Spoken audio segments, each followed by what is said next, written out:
أعوذ بالله من الشيطان الرجيم بسم الله الرحمن الرحيم ولقد آتينا داود وسليمان علما وقال الحمد لله الذي فضلنا على كثير من عباده المؤمنين وورث سليمان داود وقال يا أيها الناس علمنا منطق الطير وأوتينا من كل شيء إن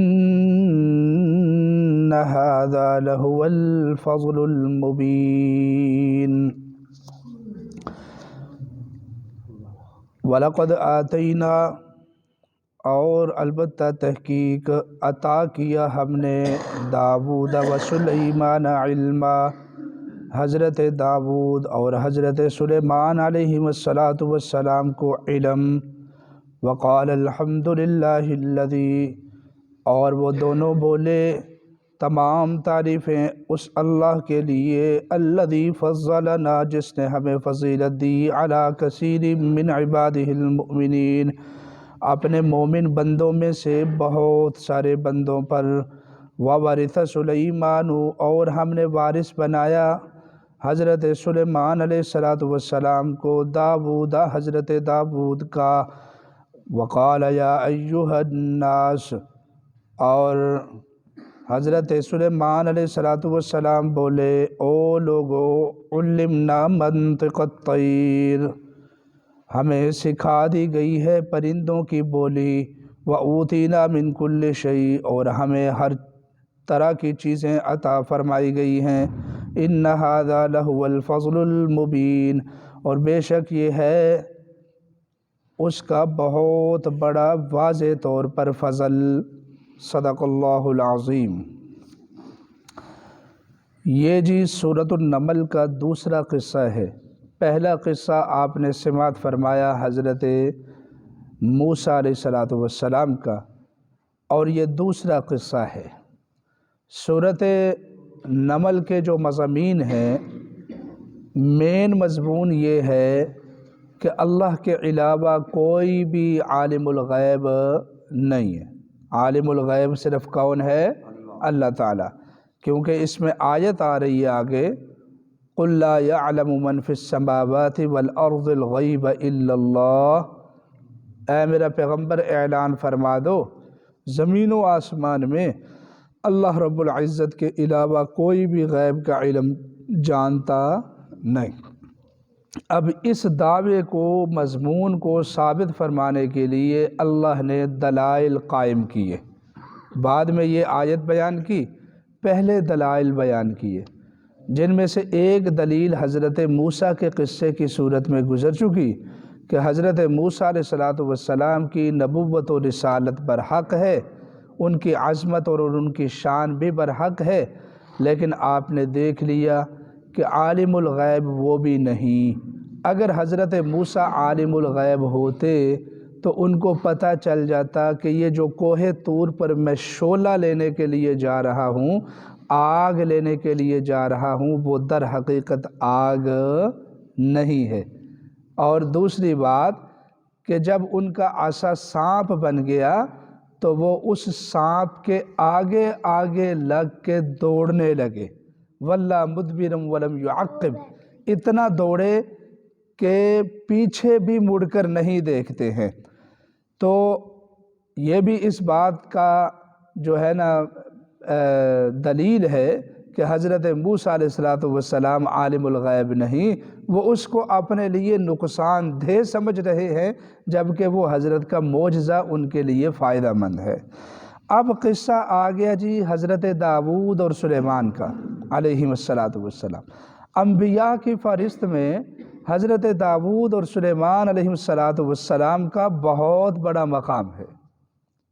حضرت داود علیہ السلام اللہ کے وہ برگزیدہ نبی ہیں کہ اللہ رب العزت نے ان کو کتاب بھی عطا فرمائی زبور، اور ان کی شان یہ تھی کہ ان کو اتنی خوبصورت آواز عطا فرمائی گئی تھی کہ جب یہ اپنی اس کتاب کی تلاوت فرماتے تو قریب قریب جو پرندے ہوتے تھے وہ بھی ٹھہر جاتے اور حضرت کی تلاوت سننے پر مجبور ہو جاتے، اور پہاڑ جھک جاتے، درخت جھک جاتے اللہ کی کتاب کی تلاوت سماعت کرنے کے لیے۔ یہ حضرت داؤد علیہ السلام کا مقام ہے کہ ان کو بڑی فصاحت و بلاغت اور تلاوت کا ملکہ عطا فرمایا گیا تھا۔ تو بڑا مقام ہے حضرت داؤد کا، اور یہ اپنے زمانے کے بہت بڑے بادشاہ بھی ہیں، اپنے زمانے کے یہ بہت بڑے بادشاہ بھی ہیں، بڑی نعمتوں سے نوازا، بڑے کمالات سے نوازا ہے میرے اللہ رب العزت نے حضرت داؤد کو۔ یہ دیکھیے سورۃ سبا میں آیت نمبر 10 میں اللہ رب العزت نے حضرت داؤد کا اس طرح تذکرہ فرمایا، وَلَقَدْ آتَيْنَا دَاوُودَ مِنَّا فَضْلًا، اور البتہ تحقیق ہم نے دی حضرت داؤد علیہ السلام کو اپنی طرف سے فضل، بہت بڑا فضل عطا فرمایا۔ یا جبال اوبی معہ والطیر، اے پہاڑو رجوع کرو اس کے ساتھ، اور اے پرندو تم بھی آ جاؤ۔ میرا پیغمبر داؤد اللہ کی کتاب کی تلاوت کرنے لگا ہے، ساری چیزیں آ جاتی اور تلاوت کو سننے کے لیے جھک جاتی اور رجوع کر دی۔ وَعَلَنَّا لَهُ الْحَدِيدَ، اور اللہ نے ایک اور بڑی فضیلت عطا فرمائی تھی کہ لوہا ان کے ہاتھوں میں موم کی طرح نرم کر دیا گیا۔ معجزہ، شان، اللہ کے نبی کا مقام۔ اب جو ہے نا لوہا جو ہوتا ہے ہمارے ہاں بڑی بڑی بھٹیوں میں اس کو پگھلایا جاتا ہے، پھر جا کر اس کی کوئی چیز بنائی جاتی ہے۔ حضرت داؤد علیہ السلام کی فضیلت یہ تھی کہ سخت سے سخت لوہے کو یوں اپنے ہاتھوں سے مروڑ تروڑ کر فٹافٹ اس کی چیزیں بنا لیتے۔ اور یہ جو زیرہ نہیں ہے، زیرہ جو مجاہد پہنتا ہے جنگ میں جو پہنی جاتی ہے، اس کے موجد ہیں حضرت داؤد علیہ السلام۔ سب سے پہلے یہ زیرہ حضرت داؤد علیہ السلام نے اس زمانے میں بنائی تھی، اور اپنے ہاتھوں سے بناتے، سب کچھ اپنے ہاتھوں سے کرتے۔ اس قدر اللہ نرم کر دیتا حضرت کے ہاتھوں میں لوہے کو، جیسے ہی ہاتھ میں آتا تو وہ نرم پڑ جاتا۔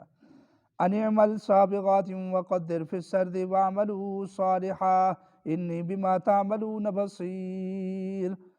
لوہے کو ہم نے نرم کر دیا تاکہ بنائیں کشادہ زینے اور اندازے سے جوڑیں کڑیاں، وَعْمَلُوا صَالِحًا، اور کرو تم سب نے کام، انی بما تعملون بصیر، بے شک جو بھی تم عمل کرتے ہو اللہ اس کو دیکھنے والا ہے۔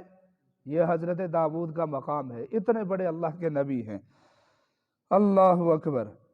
پھر اس کے بعد حضرت داؤد علیہ السلام اور ان کے بیٹے حضرت سلیمان علیہ السلام، اور فرمانے لگے دونوں اللہ کے نبی، باپ بیٹا، الحمدللہ الذی فضلنا علی کثیر من عبادہ المؤمنین، اللہ نے جو ہمیں فضیلت عطا فرمائی ہے اس میں ہمارا کوئی کمال نہیں، ہم اسی اللہ کی تعریفیں عطا فرماتے ہیں جس نے اپنے بندوں میں ہمیں بہت سارے انسانوں پر فضیلت عطا فرمائی ہے۔ نعمت اتنا بڑا، کمال اتنا بڑا، لیکن میں نہیں ہے، میں نہیں۔ بادشاہ، باپ بھی بادشاہ، اور اس کا جو وارث بنا بیٹا وہ بھی بادشاہ، اور حضرت سلیمان کو اللہ نے بادشاہت بھی ایسی عطا فرمائی کہ پورے جہان میں ایسی بادشاہت کسی کو عطا ہی نہیں کی۔ آج تو بادشاہوں کا، حکمرانوں کا حکم جو ہے انسان بھی نہیں مانتے۔ حکمران کوئی اپنا حکم لاگو کرتے ہیں، حکومت حکم لاگو کرتی ہے، عوام احتجاج کے لیے میدان میں آ جاتے ہیں، جی نہیں مانتے ہم۔ ایسے ہی ہوتا ہے کہ نہیں؟ ایسے ہی ہے کہ نہیں؟ اللہ نے ان کو ایسی حکومت عطا فرمائی کہ انسانوں پر بھی حکومت، جنوں پر بھی حکومت، ہوا پر بھی حکومت، پرندوں پر بھی حکومت، ہر چیز پر حکومت، اور اللہ رب العزت نے اطاعت بھی عطا فرمائی کہ ہر چیز مطیع اور فرما بردار ہے۔ مجال ہے کہ حضرت سلیمان کے آگے کوئی چونچنا بھی کر سکے، پرندے بھی آ کر حساب دیتے ہیں، جنات بھی آ کر حساب دیتے ہیں، حضرت کی مرضی کے بغیر ایک تن کا بھی ادھر سے ادھر نہیں ہو سکتا۔ جنات بھی تابع، پرندے بھی تابع، اور وقت پڑنے پر ان کے ساتھ ہم کلام بھی ہوتے، اللہ نے ان کی بولی کو سمجھنے کا ملکہ بھی عطا فرمایا، اتنا بڑا مقام و مرتبہ عطا فرمایا۔ سنیے، وَوَرِثَ سُلَيْمَانُ دَاوُودَ، اور وارث بنایا ہم نے حضرت سلیمان کو حضرت داؤد علیہ السلام کا۔ ایک تو وارث ہمارے ہاں چلتا ہے نا، ہم بھی وارث مانگتے ہیں اللہ سے، اللہ ہمیں وارث دے دے، مجھے پتر دے دے، مجھے بیٹا دے دے جو میرا وارث بن جائے۔ تو ہم وارث کس لیے مانگتے ہیں؟ کہ تاکہ میری جائیداد، میرے کاروبار، میرے مال و منال کو سنبھالنے والا، میری ذمہ داریوں کو سنبھالنے والا کوئی بن جائے، آ جائے۔ لیکن انبیاء کے جو بیٹے ان کے وارث بنتے ہیں وہ مال و دولت میں نہیں بلکہ علم و فضل اور نبوت میں بنتے ہیں۔ انبیاء اللہ سے بیٹا اس لیے نہیں مانگتے ہیں کہ یہ بڑا ہو تو میرا سہارا بنے، مجھے کما کر دے، میرا وارث بنے، میری جائیداد کا مالک بنے، نہ۔ انبیاء علیہ السلام جو اس کائنات میں چھوڑ کر جاتے ہیں، ویسے اللہ کا نبی اپنے پاس کوئی چیز نہیں رکھتا ہے۔ کم و بیش 1.25 انبیاء علیہ السلام آئے ہیں، کسی نبی کو دنیا کی کوئی لالچ نہیں تھی، اور اس نے اتنا مال دولت جمع کیا ہی نہیں ہے۔ اگرچہ حضرت سلیمان بادشاہ ہیں، لیکن کوئی کائنات کا بندہ یہ نہیں ثابت کر سکتا کہ حضرت سلیمان جب گئے دنیا سے ان کی یہ پراپرٹی تھی، ان کی یہ پراپرٹی تھی، ان کی یہ پراپرٹی تھی، نہ، 1 روپیہ بھی چھوڑ کر نہیں گئے۔ دنیا داری وہ جمع نہیں کرتے، پیسہ روپیہ وہ جمع نہیں کرتے۔ اللہ نے بادشاہی عطا فرمائی لوگوں میں انصاف کرنے کے لیے، لیکن اللہ کا نبی جو ہوتا ہے وہ دنیا کو جمع نہیں کرتا۔ اور جو بیٹا مانگتا ہے یا بیٹے کو وارث بناتا ہے یا وارث مانگتا ہے تو اس کا مطلب یہ ہوتا ہے کہ اللہ مجھے تو بیٹا عطا فرما، یہ جو دعوت و تبلیغ اور توحید کا سلسلہ میں نے لوگوں میں جاری کیا ہے، بیان کیا ہے، تاکہ میرے اس مشن کو دنیا تک وہ بھی پہنچا سکے۔ سبحان اللہ، یہ مقصد ہوتا ہے اللہ کے نبیوں کا۔ تو یہی ہے، اسی چیز میں حضرت داؤد نے سلیمان علیہ السلام کو وارث بنایا کہ میں نے اپنی زندگی کی ساری صبح و شامیں اللہ کی دعوت توحید میں صرف کر دی، لوگوں کو سمجھانے میں صرف کر دی۔ اب میرے بیٹے بوڑھا ہو چکا ہوں، لہٰذا آج کے بعد تو میرا وارث ہے، جو میرا مشن مجھے اللہ کی طرف سے دیا گیا تھا، اب اس مشن کا وارث تو ہے، تو نے اس مشن پر کام کرنا ہے۔ بات سمجھ آ گئی ہے کہ نہیں؟ تو فرمایا وَوَارِثَ سُلَيْمَانُ دَاوُودَ، اور وارث بنایا ہم نے حضرت سلیمان کو داؤد علیہ السلام کا۔ وَقَالَ يَا أَيُّهَا النَّاسُ عُلِّمْنَا مَنطِقَ الطَّيْرِ، حضرت سلیمان علیہ السلام نے لوگوں کو جمع کیا، اپنے لشکر کو جمع کیا۔ لشکر کو جمع کرنے کے بعد کہنے لگے، او کائنات کے لوگوں، عُلِّمْنَا مَنطِقَ الطَّيْرِ، اللہ نے ہمیں سکھا دی ہیں پرندوں کی بولیاں۔ یہ پرندے کیا کہتے ہیں، یہ بھی ہمیں اللہ نے کیا کر دیا ہے، سکھا دیا ہے۔ وَأُوتِينَا مِن كُلِّ شَيْءٍ، اور اللہ نے ہمیں بادشاہی چلانے کے لیے ہر طرح کی چیزیں عطا فرمائی ہیں، پوری قدرت اور پورا ملکہ بھی عطا فرمایا، نعمتیں بھی عطا فرمائی۔ إِنَّ هَذَا لَهُوَ الْفَضْلُ الْمُبِينُ، یہ جو کچھ بھی میرے پاس ہے اس میں میرا کوئی اپنا کمال نہیں، یہ اس نیلی چھت والے کا بہت بڑا فضل ہے۔ اب یہاں آخری بات تو پھر سبق کو ختم کرتے ہیں۔ یہ بات کہ اس قصے میں آگے چل کر ہمیں ثابت ہوگا کہ عالم الغیب اللہ نے اتنا بڑا فضل اور کمال بھی عطا فرمایا، لیکن اس کے باوجود غیب کا علم یہ خاصہ خدا بندی ہے، وہ عطا فرماتا ہے اپنے نبیوں کو، خبریں دیتا ہے اپنے نبیوں کو غیب کی، لیکن جو مناسب سمجھتا ہے وہ خبر دے دیتا ہے، اور جو نہیں مناسب سمجھتا اس کو وہ خبر نہیں دیتا۔ یعنی انبیاء اپنے تئیں کوئی بھی غیب کی خبر معلوم نہیں کر سکتے ہیں۔ یہاں آخری بات جی سبق کے حوالے سے وہ یہ کہ دیکھیں، دکھلاوا کرنا، تکبر کرنا، فخر کرنا حرام ہے، ہر شریعت میں ہی حرام رہا ہے کہ اللہ رب العزت بندے کو جو نعمت دے تو بندہ اس کے اوپر اطراء تکبر کرے، لوگوں میں بیان کرتا پھرے، یہ دیکھو میرے پاس یہ کچھ ہے، اتنی جائیداد کا مالک ہوں میں، بات سمجھ آئیے کہ نہیں، اتنے کمالات ہیں میرے، یہ کہنا ہر بندے کے لیے حرام ہے۔ حضرت سلیمان علیہ السلام جو لوگوں کو جمع کر کے فرما رہے ہیں نا کہ اللہ نے مجھے یہ نعمتیں عطا فرمائی ہیں، یہ تحدیث بالنعمت کے طور پر ہے۔ بسا اوقات یہ بیان کرنا جائز بھی ہوتا ہے اور یہ تحدیث بالنعمت ہوتا ہے، یعنی مطلب یہ بیان کرنا مقصود ہوتا ہے کہ یہ اللہ رب العزت نے جو مجھے علم، دانائیاں، بادشاہیاں اور پرندوں کی بولیاں سمجھنے کا ملکہ، یہ جو حکومت، اتنی بڑی سلطنت مجھے عطا فرمائی ہے، یہ میرے رب کا میرے اوپر فضل ہے، یہ میرے رب کا میرے اوپر فضل ہے۔ ویسے تو بیان کرنا جائز نہیں ہوتا، لیکن تحدیث بالنعمت کے طور پر جائز ہے کہ بندہ اس میں اپنے رب کی بڑھائی بیان کرے اور یہ کہے کہ اوے لوگو دیکھو میرے رب نے جو کچھ مجھے عطا فرمایا ہے یہ اس نے میرے اوپر فضل فرمایا ہے۔ اس میں بھی در حقیقت بندہ اپنے رب کی بڑائی بیان کرتا ہے اور اپنی عاجزی اور انکساری بیان کرتا ہے۔ وہ کہتا ہے کہ میں تو اس قابل نہ تھا، میرے اللہ نے مجھے نواز دیا ہے، میں تو اس قابل نہیں تھا، میرے رب نے مجھے نواز دیا ہے۔ تو یہی چیز حضرت سلیمان علیہ السلام کے سبق سے ہمیں سکھائی جا رہی ہے، اور لوگوں جو کچھ تمہارے پاس ہے اس میں تمہارا کوئی کمال اور فضل نہیں ہے، تمہاری کوئی بڑائی نہیں ہے، کہیں یہ نہ کہہ بیٹھنا کہ یہ میں نے کیا، یہ میں نے کیا، جس طرح قارون نے کیا تھا نا، اس نے خزانے کو جمع کیا اور حضرت موسیٰ کے مقابلے میں کھڑے ہو کر کہنے لگا کہ یہ میں نے کیا، یہ مجھے علم تھا اس کا کمانے کا، یہ میں نے اس طرح کر دیا، میں نے اتنا مال جمع کر لیا۔ اللہ رب العزت نے اس کے خزانے سمیت اس کو زمین کے اندر دنسا دیا۔